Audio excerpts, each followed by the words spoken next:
سید الانبیاء والمرسلین اما بعد فاعوذ باللہ من الشیطان الرجیم بسم اللہ الرحمن الرحیم۔ میٹھے اور پیارے اسلام بھائیو، اللہ تبارک و تعالیٰ کی قدرت بہت وسیع ہیں، وہ اپنے قدرتوں کا اظہار جو ہے وہ کرتا ہی رہتا ہے۔ تو کبھی ہم دیکھتے ہیں کہ جانوروں کے اوپر جو ہے وہ اللہ تبارک و تعالیٰ کا نام، کبھی پیارے آقا صلی اللہ علیہ وسلم کا نام، اور کبھی تتلیوں کے اوپر گنبد خضرا کا جو ہے وہ عکس بنا ہوتا ہے۔ اسی طرح بہت ساری چیزوں کے اوپر جو ہے وہ مختلف عبارات جو ہے وہ لکھی ہوئی ہوتی ہیں۔ تو رات جمعرات تھی، تو جمعرات الحمدللہ اجتماع میں شرکت کی سعادت حاصل ہوئی۔ الحمدللہ ہمارے انیس بھائی بھی تھے، عبدالباسط بھائی بھی تھے، تو باقی کو بھی میں انشاءاللہ دعوت دوں گا کہ وہ بھی تشریف لایا کریں۔ تو جب اجتماع سے میں باہر آیا تو میں نے سوچا گھر والوں کے لیے نا کچھ جو ہے وہ کنو جو ہے یہ خرید لیے جائیں۔ تو کنو جب میں نے لیے تو الحمدللہ ایک کنو کی طرف جب میری نظر پڑی تو میرا دل جو ہے وہ بڑا باغ ہوا۔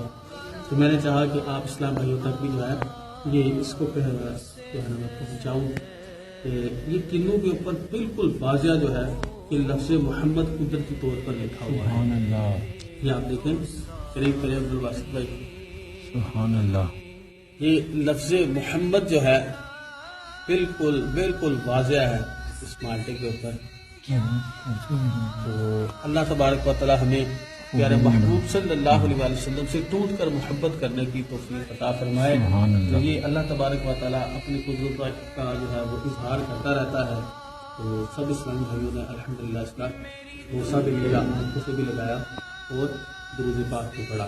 تو اللہ تبارک و تعالی ہم سب کو جو ہے اس کی برکتیں نصیب فرمائے، آمین بجاہ النبی الامین صلی اللہ علیہ وسلم۔ آپ بھی دعوت اسلامی کے ہفتہ وار سنت بر اجتماع جو شاب البرکات کیری شاب میں ہوتا ہے، اس میں ضرور شرکت فرمایا کریں۔ اور 23، 24، 25 کو انشاءاللہ عز و جل فروری کو مدنی قافلے جو ہیں یہ ہمارے پورے علاقے سے نگاہ اتار سے سفر کریں گے۔ تو حلقہ نشتر پارے سے بھی الحمدللہ ہمارے اسلام بھائی سفر کریں گے۔ تو انشاءاللہ اللہ نے چاہا ضرور سفر کریں گے۔ تو آپ سب بھی جو ہے مدنی قافلوں میں ضرور سفر کی نیت فرمائیں۔ اللہ تبارک و تعالیٰ مجھے اور آپ کو عمل کی توفیق عطا فرمائے، آمین بجاہ النبی الامین صلی اللہ تعالی علیہ وسلم۔ السلام علیکم یا رسول اللہ۔